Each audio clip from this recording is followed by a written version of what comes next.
тэмцээн боллоо доо шоу тэмцээн. Тэр тэмцээнд сонсох нэ оролцож байгаа оролцогчдыг шалгаруулахдаа бага наснда дээрлэхэл хийж ирсээс хин нэгний дээрлэж ирсэн эсэх, бүлий хийж ирсэн эсэх давлсан гэж оролцогчд нь ярьж илээ. Тэгээ энэ бол жишээ нэг жишээ юм л да. Заавал хууль журам гэхээсээ илүүтэй аль нэг шалралтанд авч байгаа их сургууль байна уу, дээд сургууль байна уу, эсвэл ажил байна уу? Яг энэ талынх нь доголдлыг шаарддаг. Эсвэл тиймэрхүү асуудал гаргасан иргэнийг, хүнийг нийгмээрээ оновчтой буруу шаадаг гэдэг юм. Тэр сэтгэх хэрэгтэй.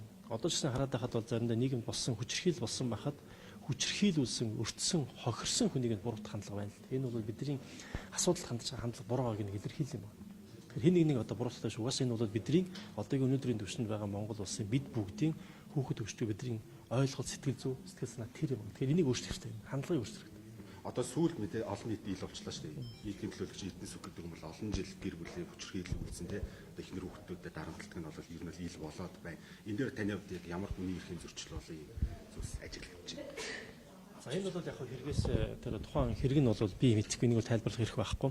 Тэр цагдаа шүү хуулийнхаа дагуу шийдэл явах байхаа. Зүгээр яг ийм үйл явдал болоод ийм төвшөндөө хүртэл ингээд ужиграад олон жил байгаад тэр нь ингээд нийгэмд илрээд нийгмийн өнөөдрийн тулгамдсан асуудал одоо энэ утаа биш тийм асуудал хүртэл нийгмийн гол асуудал болчиход байгаа нь харамсалтай байгаад байгаа юм. Тэгэхээр энэ дээр бид нар миний түрүүний хэлсэн хийх ёстой зүйлс бол нэгдүгээр бид яг энэ иймэрхүү гэмт хэрэг, гэмт үйлдэл гарахааргүй орчин нөхцөлийг сэтгэл хандлага эсвэл том хүн хүүхд хамаагүй тэр урьдчилан сэргийлэх мэдэгдэх тэр хандлага тэр хүмүүжил гэдэг юм уу дадлаа бий болох хэрэгтэй.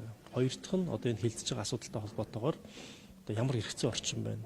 Эрхцэн орчноос гадна тэр хууль байлаа ч гэсэн хэрэгжүүлэхээр гарч байгаа доголдлууд юу вэ? Тэрийг зас сайжруулах талаар ямар ажил вэ? Иймэрхүү хоёр төвчний ажлыг яаралтай цаг алдахгүй цоцохгүйгээр хийх ёстой гэж бодож байна.